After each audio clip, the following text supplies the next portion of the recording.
The regular broadcast of the Minneapolis Public Works and Infrastructure Committee for March 17th, 2022 will now begin. Good afternoon, everyone. Welcome to the regular meeting of the Public Works and Infrastructure Committee for March 17th, 2022. I am Andrew Johnson, and I'm the chair of this committee. As we begin, I will note for the record that this meeting has remote participation by members and city staff as authorized under Minnesota statutes sections 13D.021 due to the declared local public health emergency. The city will be recording and posting this meeting to the city's website and YouTube channel as a means of increasing public access and transparency. This meeting is public and subject to the Minnesota Open Meeting Law. At this time, I will ask the clerk to call the roll so we can verify a quorum for this meeting. Councilmember Payne. Councilmember Wansley-Warloba. Present. Councilmember Vita. Present. Councilmember Chugtai. Present. Councilmember Koski. Present. Chair Johnson. Present. There are 6 present. Let the record reflect that we have a quorum. We have today before us a few public hearing items, a discussion item, and a consent agenda. I will begin by moving the 6 items on the consent agenda, which I will read for the record. First item is authorizing the submittal of a grant for the 2022 Metropolitan Council Regional Solicitation for Federal Transportation Funds. The second is requesting a variance from municipal state aid standards for median width and bikeway clearance and design speed on Hennepin Avenue South. The third is increasing municipal state aid revenue for the Franklin Avenue West Street Reconstruction Project. The fourth is authorizing a memorandum of understanding with MPRB, our park board, and Hennepin County for land conveyance for the reconstruction of Osseo Road. The fifth is approving a large block event permit to allow Rock the Garden to be held on June 11th, 2022. And the sixth item is referring to staff an ordinance revising the water and sewer code. I will see if there are any discussion or questions on the consent agenda, or if anyone would like to pull any items. Councilmember Chugtai. Thank you, Mr. Chair. I wanted to just pull the second item from the consent agenda, item number 5, out for discussion. Perfect. Councilmember Chugtai is pulling that item out for discussion. So we'll go ahead and move items 1 and items 3 through 6, and then we'll turn to our discussion item. Is there any discussion on those remaining items on the consent agenda? Not seeing any, I will ask the clerk to call the roll. Councilmember Payne.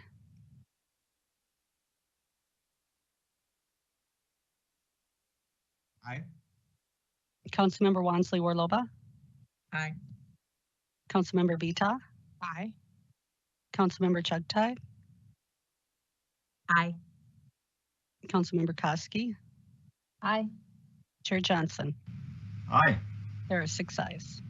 And those items carry. Next, we will take up item number 2 that was on the consent agenda, which we have pulled for discussion. I will first recognize Councilmember Chugtai with your questions or comments on this item.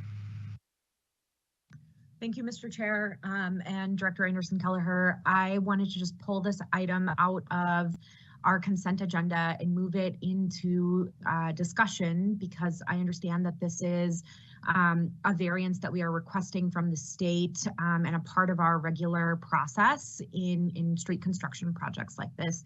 I think I know, as well as everyone here, that Hennepin Avenue South reconstruction is an item of very high interest and engagement from residents in my ward and residents around the city. And so while I understand that this is a very normal part of the process, I just hoped that Director Anderson-Kelleher and her staff could shed a little bit more light on exactly what we are doing. Thank you, Council Member. Director, welcome. Well, thank you, Chair Johnson, and good to see you today. And thank you, Councilmember Chugtai. Today we have a short presentation about Hennepin South reconstruction, specifically to the variances. I do think it gives some more information. I believe that one of the concerns of people we've been hearing from is why the final layout is not coming forward at this time. And hopefully we can clear up that issue today, that in the coming weeks, we will be bringing the final layout to the Public Works and Infrastructure Committee. But today, because we need to seek this variance from state aid rules with the Minnesota Department of Transportation, and that committee to grant the variances only meets quarterly, we are asking for the committee to act on the request for the variances today. And I'm going to actually ask Becca Hughes, who is Senior Transportation Planner in Transportation Planning and Programming, to make a very short presentation here, if that would be helpful, Chair Johnson. Yes, thank you, Director. Welcome, Ms. Hughes. Good afternoon. Thank you, Director Anderson Keller, Chair Johnson, and committee members. I'm Becca Hughes, Senior Transportation Planner with Transportation Planning and Programming and Public Works. The resolution you have before you today is to authorize the city engineer to proceed with a variance request from the Minnesota Department of Transportation state aid rules specific to median width on Hennepin Avenue between Franklin Avenue and 29th Street, and for bikeway clearance and bikeway design.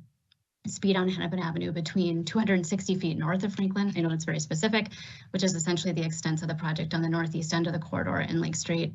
Just a little bit of background before I dive quickly into this presentation. Hennepin Avenue is a municipal state aid street. It's MSA Route 425. And as you know, MSA streets are a collection of higher volume streets in the city of Minneapolis, and local streets such as Hennepin that have this MSA designation mean the city is able to collect funding from MnDOT for maintenance and construction on designated local streets. And so we have over 200 miles of these in the city, and they represent approximately 20% of our local street system. And to reiterate, as Director Anderson Keller mentioned, there's no action in front of you today for layout approval, but by allowing these variances to advance that are specific to technical design details, which I'll bore you a bit with in a minute, it allows us the flexibility that we need to move forward with designing the corridor. We could move forward without these variances, but we do think that these variances certainly offer the best design potential for the corridor. And as noted, this resolution is needed in advance of the March variance meeting, which is next Thursday, March 24th. This does allow us to stay on schedule to begin construction in 2024. Public Works, the recommended layout, as Director Anderson Keller noted, will be brought forth to the City Council for approval soon in 2022. And so with that, I'll give you a very brief presentation of the variances that we are asking you to authorize today. So we'll start with the next slide. To recap, I know all of you are familiar with the extents, but just to reiterate, the Hennepin Avenue project extends from Douglas Avenue in the north to Lake Street on the south. It's about a 1.4 mile segment. Next slide. Next slide.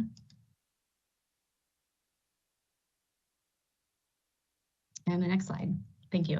In terms of the recommended design that we advanced and released publicly, if you could go back one more slide, the base section that we released publicly in December and then took public comments through all the way into the end of January included 8-foot sidewalks, a two-way protected bike facility on the east side of the corridor that varies from 8 to 10 feet, 2 transit lanes, 2 vehicle lanes, as well as left turns at key locations along the corridor, as well as a median. There are 2 potential elements that require these design variances, both the bikeway and the median.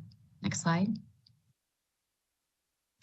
This really articulates the specifics. So in terms of median width, the standard as it applies based on the state aid rules is 4 feet.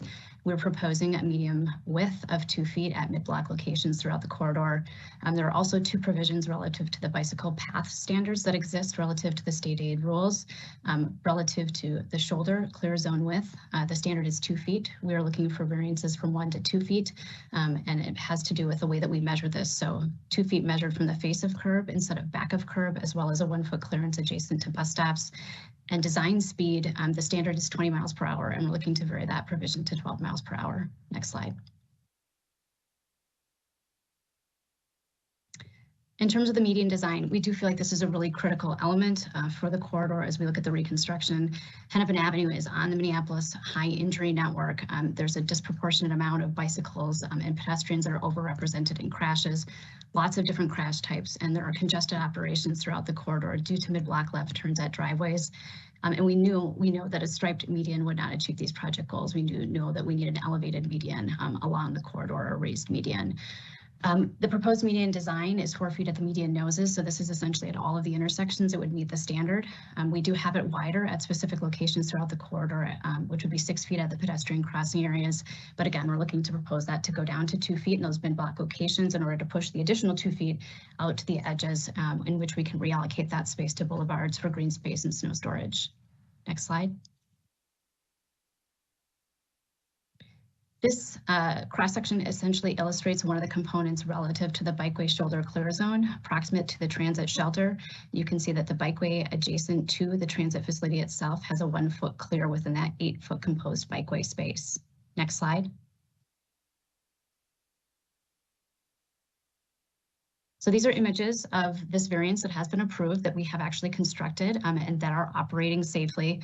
You'll note that the shoulder clear zone really is about maximizing the use of space behind the curb in urban environments. We have received approval for these variances before. They've come before the committee, been authorized, and we've received approval through the state aid board before on both Hennepin downtown and Washington, excuse me. The first image is of course on Washington. We have 2 feet measured from the face of the curb. The standard again is from the back of curb, so it's essentially a 6-inch variance. This is currently operating safely. And the second image, that's Hennepin downtown. We were approved for 1 foot adjacent to the BRT station. So again, this is about the separation between the transit station and the actual bike facility itself. So we'd be varying that 1 foot. Again, we've had this previously approved. This is Hennepin downtown. And again, it's all about that restriction within the public right of way where we have just limited amounts of right of way. And these standards really apply everywhere. So these bike path shoulder sort of standards apply in trails, pathways, but in an urban environment, it's very common to ask for variances from these components. Next slide.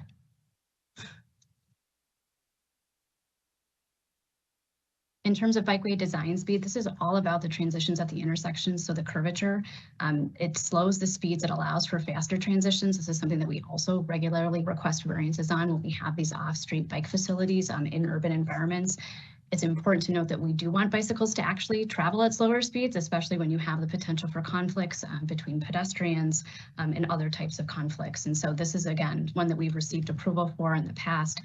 It basically minimizes the space that we have to take up within that boulevard by making it tighter in terms of the radii and making bicyclists slow down. So again, this is a variance from 20 miles per hour to 12 miles per hour at these transition spaces along the corridor. This is obviously on Washington and on downtown, Hennepin downtown as well. So these are 2 examples that we have built and constructed based on the approval of these variances. Next slide. We do expect to receive approval of these variances. Again, this is all about flexity and being able to move forward with our design. As Director Anderson Keller had mentioned, we're trying to hit this March 24th date. As you can see, there's a layout approval that we intend to have that is upcoming, and we do not want to have to hesitate and postpone or delay a meeting in front of the State Aid Committee, which would not occur until June 23rd. And so I'll pause there for any questions or concerns the committee may have. Thank you. Thank you, Ms. Hughes. Are there any questions or comments from my colleagues? I am not seeing any. Councilmember Chugtai. Thank you, Mr. Chair and Director Anderson Kelleher and Ms. Hughes. I just wanted to thank you for putting together this presentation and explaining a little bit more about the variance approval process, and just again, really thankful for your work. I know that the Public Works team takes community engagement and public engagement on this project really seriously, and in my short time here, I've seen proof points of that over and over. So like really just appreciate that you came in today and helped us understand this process a little bit better so that we can then relay that to our constituents as well. Thank you, Councilmember Wansley-Warlova. Thank you, Chair Johnson. I also want to echo, thank you to our staff for bringing this presentation forward. I have to personally say I have received hundreds of correspondence from constituents and residents throughout the city who has shown so much excitement for this redesign project and see it as the first step of our city moving towards addressing our climate and transit goals. So, while I'm extremely proud of the various aspects of this design, including the bike path that you all just discussed, I do also want to take the moment to underscore the importance of a 24/7 bike lane. I know you talked about that in the proposal of that being part of this design. I know that is something that's really, really important for a lot of the constituents that have reached out to me. And also it's a major transit option for working class people. And I think all of us have seen, what has become very clear with this pandemic is that working class people are often essential workers. And, our economy needs these essential workers to function. And often many of these workers are working odd hours, and actually having this 24/7 bike lane and bus lanes are, it basically allows them to get from point A to point B in a fast and efficient manner. So I'm really hoping that we stay committed in this process towards working with our Met Council partners who also support the bus lanes as well, and making sure that we do everything that we can to grow our infrastructure, be it through bikes, but also that 24/7 bus lane as well. So I'm really hoping we get to see the full project with that proposal included, because I know this gets to set a new standard for how redesign projects of major streets will look for the rest of the city. I know constituents in my ward want to see the redesign that's taking place along Hennepin come to Lake Street. And, I also champion us having that 24/7 bike bus lane along with that, safe bike passage in my ward too along Lake Street. So really excited to see the full project or scope of this project in the coming, hopefully, weeks, and really setting a new marker on what, just and equitable transit, a transit, friendly street can look like for the rest of the city. So thank you all. Thank you, Council Member. Are there any other questions or comments from colleagues? Not seeing any, I will also express my thanks to Director Anderson Kelleher and to Ms. Hughes for this presentation and the additional details. I think it is helpful in terms of public transparency around this large project, and we really appreciate it. So seeing no other comments or discussion on this, I'll go ahead and move that item. It was our second consent agenda item, or if you're following online, it's item number 5 on the posted agenda. And I will ask the clerk to call the roll. Councilmember Payne. Aye. Councilmember Wansley-Warlaba. Aye. Councilmember Vita. Aye. Councilmember Chugtai. Aye. Councilmember Koski. Aye. Chair Johnson. Aye. There are 6 ayes. That item carries. We will now move on to our public hearings. And the first public hearing before us is on considering a project approval and assessment for the Cheatham/Standish residential street resurfacing project. And I will also note for the record that this street, we just had our unveiling of the new street name. It was formerly known as Dietz Avenue, and we're very excited that as of today, the signs are up for Cheatham Avenue. Ms. Anderson Kelleher, who will be presenting on this item? Well, thank you, Mr. Chair. And again, just a little congratulations to you and your entire community and the folks who worked on the Cheatham Avenue renaming, including the Cheatham family descendants. It was a very wonderful ceremony and a real day for celebration. So on this item, on the Cheatham resurfacing project approval and assessment, Mr. Mike Kennedy, Director of Transportation and Maintenance and Repair, will be presenting. Mike. Excellent. Thank you, Welcome. Director Kelleher, and Mr. Chair and members of the committee. Again, I'm Mike Kennedy. I'm a director of our Transportation Maintenance and Repair Division. We're getting close to the end of our run of public hearings for the 2022 residential or the 2022 resurfacing program. This one today is about the Cheatham Standish Residential Street Resurfacing Project. On January 27, 2022, the City Council designated the location, streets, and improvements proposed to be made in the 2022 street resurfacing program. Cheatham Standish residential area are local streets bounded by 34th Street East to 41st and Hiawatha, 27th Avenue to Snelling. These streets were reconstructed from 1984 to 1990 and have a pavement condition index of 52 or 51. The purpose of the asphalt pavement resurfacing program is to extend the life of some city streets, which are not scheduled for any preventative maintenance, renovation, or reconstruction in the foreseeable future. This resurfacing program is addressing city streets, which includes some municipal state aid streets that are at the point in their life cycle where a new surface will extend the street's life, improve ride quality and neighborhood livability, and help slow the overall deterioration of our city street system. The 2022 resurfacing project is identified in the 20-year streets funding plan and was included in the 2022-2026 capital improvement program. The proposed street resurfacing special assessments were determined by applying the 2022 uniform assessment rates to the land area of benefited parcels located within the street influence zone along the improved streets. These assessments are not calculated based upon the project cost alone.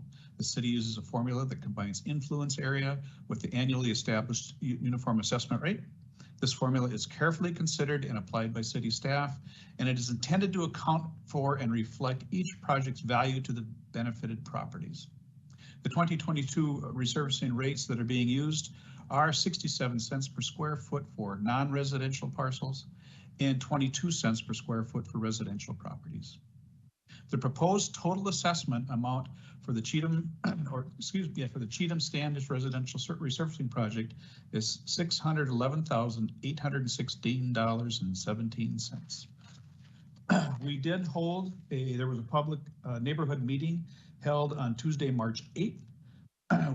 We had 167 invitations mailed out to affected properties. There was one attendee who logged in. The project scope here is a 2-inch mill and overlay with approximately 20% select curb and gutter replacement. So therefore, our recommendation today is passage of resolution ordering the work to proceed and adopting the special assessments and set amount for the Cheatham Standish Residential Street Resurfacing Project, and passage of resolution requesting the Board of Estimate and Taxation to authorize the city's issuance and sale of assessment bonds in the said amount. So that's my presentation for today. We know there were a couple of write-in communications on it. We have people that can respond to the project and or assessments if needed. Thank you, Mr. Kennedy. We appreciate the presentation. I will go ahead and open the public hearing. I see a note from our clerk that we do not have any speakers registered on this item, but I'll still ask if there's anyone here to speak. If so, press *6 on your phone to unmute. Give me just a second. Anyone here to speak on this? Not hearing any, I'm going to go ahead and close the public hearing. Are there any questions from committee members? Seeing no questions, I'll move approval of this item and ask the clerk to call the roll. Councilmember Payne.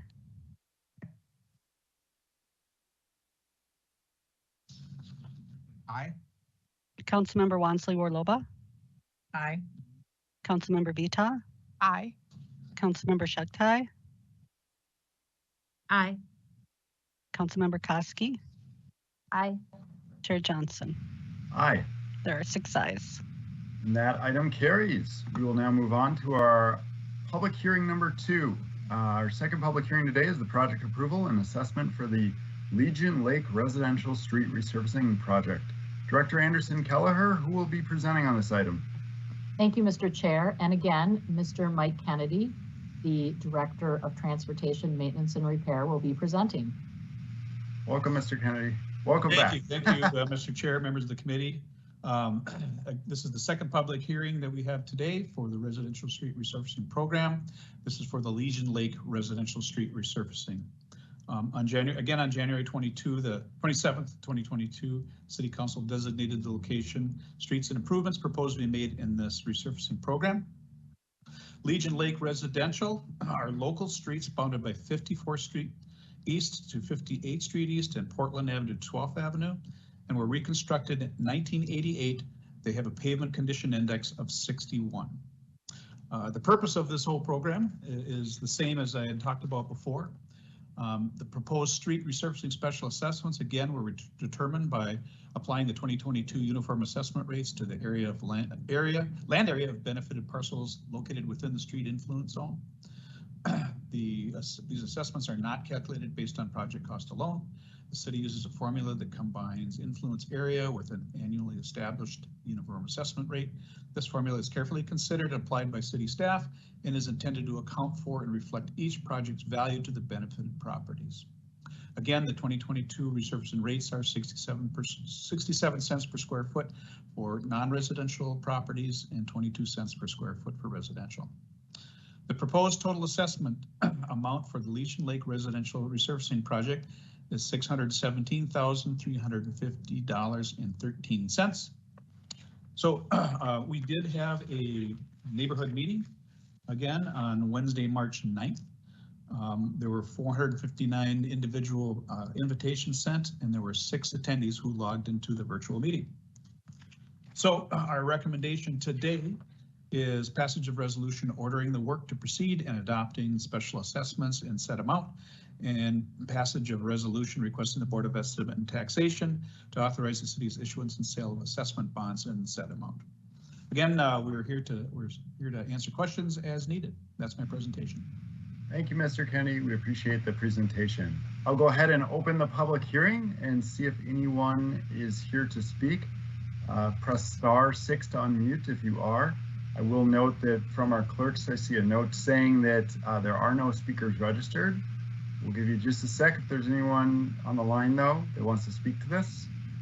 Press *6 to unmute. Not hearing any, I will go ahead and close the public hearing and see if any committee members have any comments or questions on this item. Not seeing any, I'll go ahead and move this item and ask the clerk to call the roll. Councilmember Payne.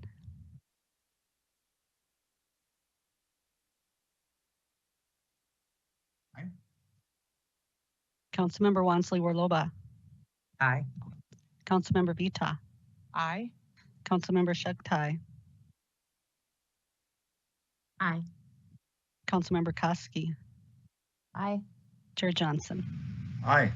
There are 6 ayes. And that motion carries. We will now turn to our third public hearing of the day. Our final public hearing is a project approval and assessment for the Luella Anderson Neighborhood Project Phase 2. Director Anderson Kelleher, who will be presenting on this item. Thank you, Chair Johnson. And today's presenter is Nathan Kemmer, transportation engineer, transportation design and engineering, actually engineering and design. So thank you, Nathan. Welcome, Mr. Kemmer. Thank you. Good afternoon, Mr. Chair and members of the committee. My name is Nathan Kemmer. I'm a project engineer with the Transportation Engineering Design Division of Public Works. Today I'm here presenting for the public hearing for Luella Anderson Phase 2, City Project number 2330.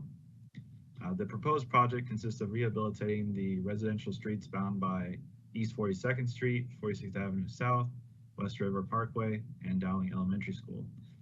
The project will include concrete pavement rehabilitation, curb extensions, green infrastructure, and utility improvements as needed. The total project cost for this project, Phase 2, is $2,667,717. The assessment value for this phase is $354,528.67. This is based on our 2022 uniform assessment rates and the influence area method, which is 67 cents per square foot for non-residential parcels, and 22 cents per square foot of residential parcels. These assessments are payable over a 5-year period. The rest of the city funding sources are net debt bonds and general fund and stormwater fund. City staff has conducted numerous virtual outreach activities throughout the planning and design of this project. A virtual pre-assessment meeting to provide an overview of the project, discuss planned improvements, and answer any questions related to the assessment method and process was held on March 10th with 5 people in attendance. Today, Public Works is asking City Council to pass resolutions ordering the work to proceed, adopting the special assessments, authorizing sale of the assessment bonds, and authorizing abandonment and removal of areaways in conflict with the project. That concludes my presentation, and I'll stand by for any questions. Thank you, Mr. Kemmer, for the presentation. We appreciate it. I'll go ahead and open the public hearing on this item. We have one speaker registered, and I will ask, it's Mr. Mark Linskog. I will ask you, or Linskog, I would ask you to press *6 to unmute and please speak.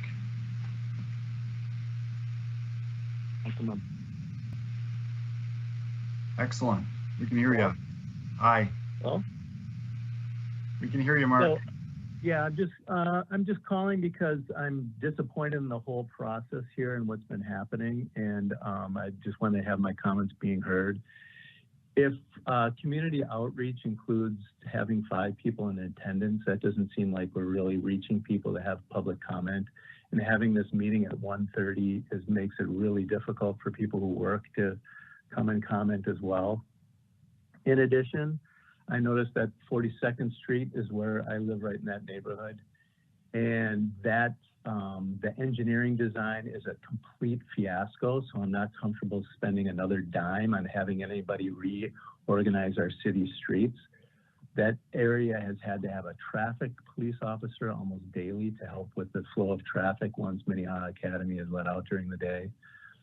We've had, when you either turn left or right, you have to swing wide and you almost end up in the next lane, almost hitting other lines of traffic. I'm really worried about having more of the road taken up by green space, because that's what they said was going to happen over at Minneapolis Academy over on the 42nd Street. And actually there's less green space because they made an extremely wide and probably unnecessary bike lane. In addition, I've been assessed twice for sidewalks at over $800 each, and now I'm going to be assessed another $1,600. And during a pandemic, that certainly isn't pandemic relief. In addition, being charged an interest rate on something, which means that you're making money off of my money if I don't pay those taxes for that assessment on time. That's very disconcerting to me as well. In addition, the plan also looks like there's some bump outs, and I know that's been very difficult for the plows to get through, which means narrowing our streets during the winter time, which are already narrow as it is. In addition, we have streets that work right now, and we're replanning things, and as 42nd Street shows, and I hope the engineer gets a chance to go over there and actually watch how traffic flows through that intersection. If it isn't broken, why are we fixing it? And we seem to be spending a lot of money on fixing something that's not broken. I appreciate the resurfacing that needs to happen, but I also am deeply concerned that I'm spending $1,600 that I don't have, especially during this pandemic. It's been extremely difficult. You know, being a teacher and going out on strike and not having money and then being assessed. Had I known that there was going to be an assessment, I would have made an extra effort to get to that initial meeting. I wasn't aware that we were going to be assessed for this as well. So those are my public comments. I wish we had more time to actually stop this project and reconsider it before it goes forward, and charging everybody this kind of money for something that it seems like probably won't work very well. Thank you. Thank you, Mark. We appreciate you calling in and speaking at the public hearing. I want to see if there's any other folks on the line to speak. If so, please press *6 to unmute. I am not hearing any, so I'll go ahead and close the public hearing and see if there are any comments or questions from council members. As the council member representing this ward, well, first off, I'm not seeing any other comments or questions from council members. As the council member representing this ward, I was wondering, Mr. Kemmer, if you are able to just speak around the decision for this particular street in terms of the pavement quality, which I know has been a concern with some of the cracked concrete, and any additional details you might have on community engagement as well. I know I was at one meeting with probably a couple dozen residents in the area on this, but also I know one other concern that Mark raised that I think is worth hearing just from you on is around, as snow plows are being considered moving through here, these different design elements, does Public Works look at those to ensure operationally and functionally that vehicles will be able to get through, that the snow plows will be able to clear properly, all of that?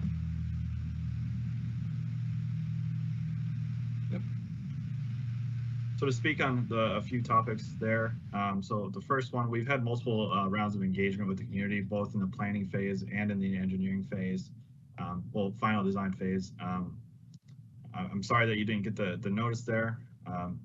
We've basically split this up into 2 phases, and throughout that process, it's been multiple years, which we've had multiple rounds of engagement. As far as the pavement life, we split the project into 2 phases based on the pavement life, and that's why this phase of the project is going to be rehabilitated with the concrete grinding, those types of improvements throughout the neighborhood. The bump outs that you're mentioning, those are opportunistic for us in the city. When we can do those, we like to upgrade the ramps and create shorter distances for walking, and also create anything that's not existing currently. And as far as the plows, we've worked with our transportation maintenance and repair team to ensure that these bump out designs are that they work for the plow drivers. We install a specific taper that allows for the plow to identify that and then make the proper cut around these corners. I believe that answers all 3 questions. Thank you, Mr. Kemmer. That's helpful information just to speak to. I know as well, I've been out on site with residents and Public Works staff and engineers looking at some of the areas of focus, including around that 42nd Street in the recent reconstruction, and just around the ability to make turns and get through there and all of that. And so appreciate you adding those additional details here in this meeting in response to those concerns. Any additional comments or questions from committee members? Not seeing any, I'll go ahead and move this item for approval and ask the clerk to call the roll. Councilmember Payne. Aye. Councilmember Wansley-Warloba. Aye. Councilmember Vita. Aye. Councilmember Shugtai. Aye. Councilmember Koski. Aye. Chair Johnson. Aye. There are 6 ayes. That motion carries. Next, we'll move on to our discussion item before us today, which is our final item on this agenda, and that is receiving and filing the 2022 Vision Zero Annual Report. Director Anderson Kelleher, who will be presenting on this item today. Thank you, Chair Johnson. Today presenting on behalf of Public Works is Ethan Foley, Vision Zero Program Coordinator, and he is in the Transportation Planning and Programming Division. Welcome, Mr. Foley. Thank you, Chair Johnson and Director Anderson Kelleher and members of the committee. It's great to be here giving you our annual update on our traffic safety initiative, Vision Zero. Next slide, please.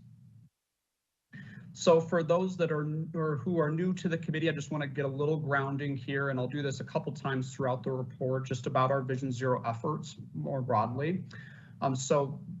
Vision Zero was adopted as city policy in 2017. It sets a goal of getting to 0 traffic deaths and severe injuries on our streets by 2027.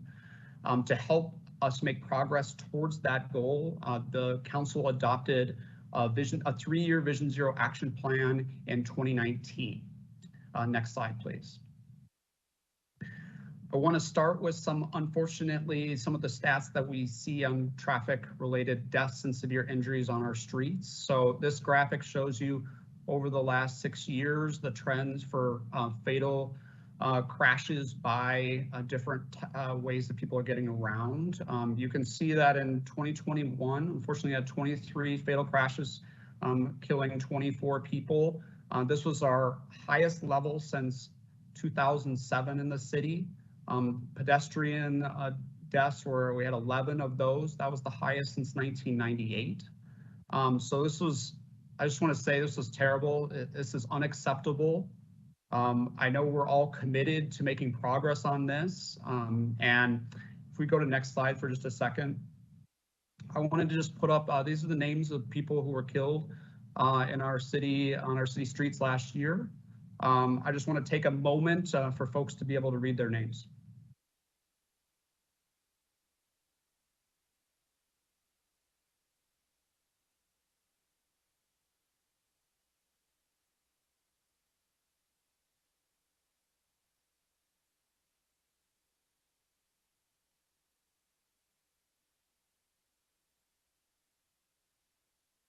Thank you. I want to recognize that 6 of these names are teenagers, who I think as some parents talked about the trauma of that loss and the loss of life for folks with so much to live going forward. And so I want to put this forward because there's a real, we talk about numbers a lot in this, there's a real human family impact to this. And it's unacceptable that we lost this many people on our streets last year. Next slide, please. If we look, I think there's definitely some things we see that are different since the pandemic, and probably also since the murder of George Floyd. Those things kind of, I think, we see that reflected in our traffic crash data. So going back, if we look at 2021 compared to 2016 to 2019 kind of average, we see that the fatal crashes are nearly double what we were seeing before, as you saw in the previous slide. Severe injury crashes are about the same. All crashes are still way down, so even down more than they were in 2020. So even though as driving has come back up a bit, or quite a lot in 2021, all crashes are still way down, and we still see all ped and bike crashes are still way down, even as we've had those way more ped fatalities. You can see on the slide here also just a comparison from 2021 to 2020 as well, just so you can understand that we've had some, it's a little worse in 2021 than it was in 2020. Next slide, please. A big part of that we're seeing is that this is just like a lot of things we see in the pandemic, there's disproportionate impacts. So our areas of concentrated poverty, where majority of people are people of color, are seeing the most of these severe and fatal crashes. You can see 65% of our fatal crashes last year, even though there are only 28% of the population in those areas. And the north side has been the most impacted, 48% of fatal crashes in 2021, despite having 16% of the population. So just want to recognize those inequities and the need to really make progress on those. Next slide, please. A big factor here that we're starting to really see, like that it started emerging in 2020 and has taken another step forward in 2021, is really the nature of the fatal crashes is changing a bit. So prior here, you can see, that we're seeing about 1 out of every 3 fatal crashes involve what I would deem to be very reckless driving. So someone speeding very recklessly and running a red light, something like that, combining multiple unsafe things. Whereas last year was about 80% of all of our fatal crashes. So one of the things to just recognize that this is a really complex challenge. It's one that's not seen the same across all parts of the city. And there's a lot of layers to it, and trauma and, stress and insecurity and all kinds of things and upstream in our society and community and inequities that exist. And so I think we have to recognize this challenge. And then also, I'm not going to say I know exactly what the solution is right now. And I think it's one that we have to figure out, like, how do we make meaningful and equitable progress towards addressing this challenge? Next slide, please. So I mentioned our Vision Zero action plan before, which is a 3-year plan, 2020 to 2022. In that plan, we have 72 actions. You see just generally like some of the progress we're making across the board in these actions. I'm now going to transition into talking a little bit about some of our next steps for the action plan process, and then also some of the highlights from some of the work that we have been doing to make our streets safer. Next slide, please. So we are planning to update our Vision Zero action plan this year because the plan is through this year. So we plan to update for 2023 to 2025, a new plan, and it will build from the existing plan. We're not trying to start from scratch, and also from the Transportation Action Plan, which had a lot of good work and was adopted in 2020. So we're expecting that to come forward in about November to council, and we will have some engagement starting this summer. And then some more, and we plan to have a public comment period and some things like that. But like I said, this will be more of an update coming from the existing plan. More to come on that in the future. Next slide, please. So some highlights of some of the work we've been working on last year. Next slide, please. One of the things we know is that our 4-lane undivided streets, this is an after shot of Lyndale Avenue North, just north of Plymouth Avenue, are some of our most unsafe streets in an urban environment. And so we've been working a lot to do safety conversions on these streets. This is an example where we've gone from 4 lanes to 3 lanes with a center left turn lane. And we've been working a lot with our partners and other agencies, and we've got upcoming safety conversions in the planning process for Lyndale Avenue South, Lake Street, Hennepin Avenue South, as was kind of discussed previously, and Lowry Avenue Northeast. And we're also working to finalize a study of all of our remaining 4-lane undivided streets in the city. Next slide, please. We also are working, one of the things we heard on getting rapid safety improvements out there. So one of the things we heard in our Vision Zero action plan process is we want you to move quickly to make safety improvements. And so one of the ways that we can do that at lower cost is by using what we call quick build improvements. Mostly these are with plastic posts, bollards, delineators, they have a variety of names, and paint, or also some signal work. So we are planning to install quick build safety improvements at more than 150 intersections this year through the Vision Zero capital program funded in through the city CIP. So you can see on this map just all of the high injury streets in the city and their relative status of safety improvements. A lot of the blue lines are ones that are being funded through Vision Zero capital. Yellow lines are ones that are being funded or are in the process of being planned through other funding sources, street reconstructions like Hennepin Avenue South, or other types of projects. And then there are still some that we are still working to address in the coming years, and a lot of those are in partnership with MnDOT or Hennepin County. Next slide, please. This past year, we also partnered with the University of Minnesota for a pedestrian safety research project to really help inform and help us in prioritizing our future pedestrian safety investments. So you might have seen these blue signs around town.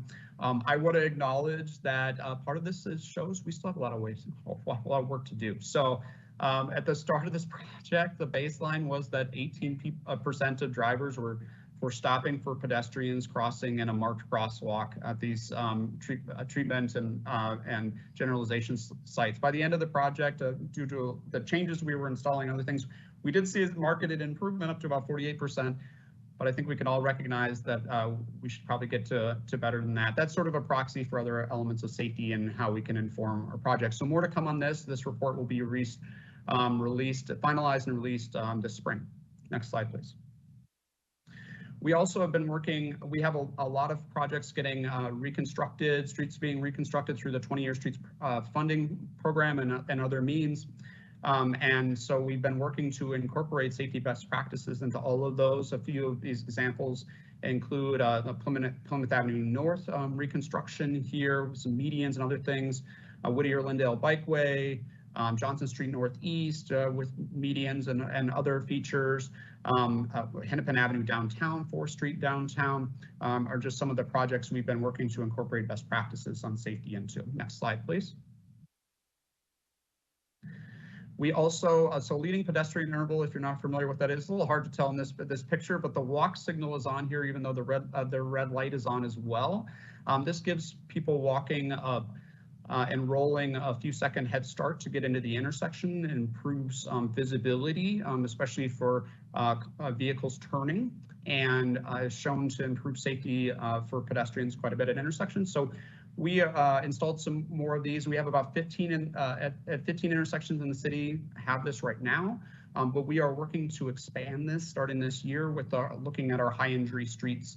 And there are some considerations for making sure that we're balancing with where we have accessible pedestrian signals, but you're going to see many more of these, especially for when people push the button. So next slide, please.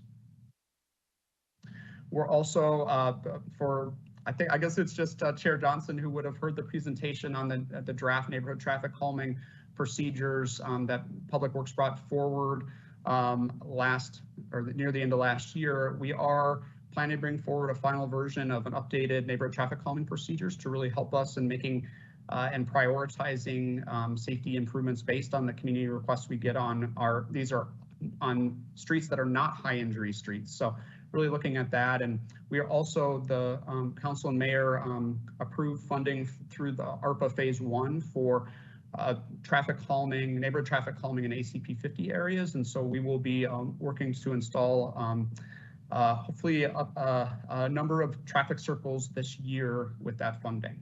Next slide, please. We also are working on things outside of street engineering and street design. One of those things is speed safety cameras. There's also red light safety cameras as well. We need a state legislative change to be able to use these in Minneapolis in a way that is fair and equitable and efficient, and we can defend in court for sure. And so a bill was just introduced on Monday that would allow for a pilot of speed safety cameras on in highway work zones and in local areas near schools. And so that's something that we've been working on over the last year or so with other partners to really make sure that that can be done in a fair, effective, and efficient way that also promotes equity and recognizes we have to be mindful of the disparate impact that tickets and fines can have on people with lower incomes. So we're uncertain exactly of the timeline when we will get a pilot approved at the legislature, obviously, but when that happens, we will be doing robust engagement to help inform a local pilot.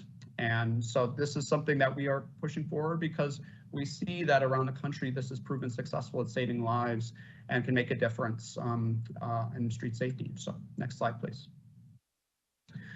Also, the Office of Performance and Innovation did work earlier this year last year, excuse me, on analyzing alternatives to traffic enforcement by licensed peace officers. So one of the things here is that OPI found, and we knew this was true, is there's limited state law limits the ability that only licensed peace officers can enforce for moving violations. There's more flexibility on non-moving violations. So a lot of their initial research in this area, which was completed near the end of last year, focused on non-moving violations and opportunities for alternative enforcement measures and staff in that area. And so one of the things this slide here talks about some of their process, which they use their kind of traditional process for developing alternatives and enforcement alternatives.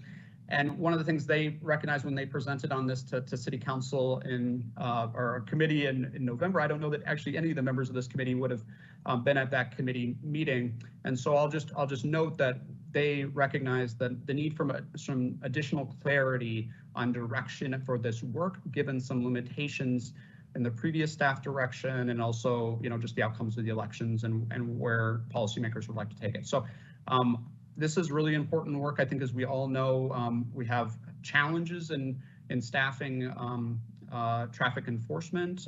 We have trust challenges as well in delivering that. And so this is an area that hopefully we can get some clarity and continue work on in the future. So next slide, please. So with that, I'm just going to wrap up, and here's just our Vision Zero website, and happy to take any questions. Thank you, Mr. Foley. Do we have any questions or comments from committee members?